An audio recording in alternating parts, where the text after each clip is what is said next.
Үйренесің ғой. Апа қараңызшы, мен ішінде дұрыс тұтып отырмын ба? Иә, қызым, дұрыс қой.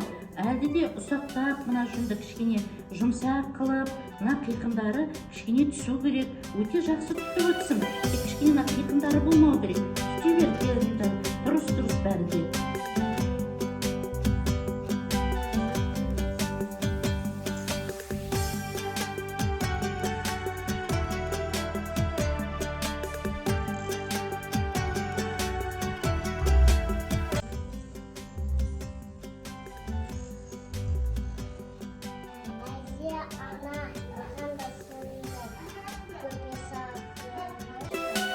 Ой, Бота ханым, жасап берейік көрпені.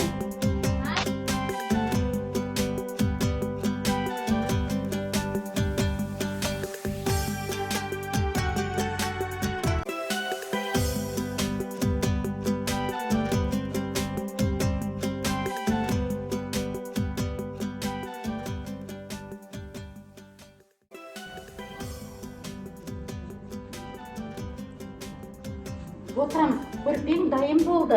Ұнады ма көрпе? Иә, әйзе, маған көрпе ұнады. Рахмет.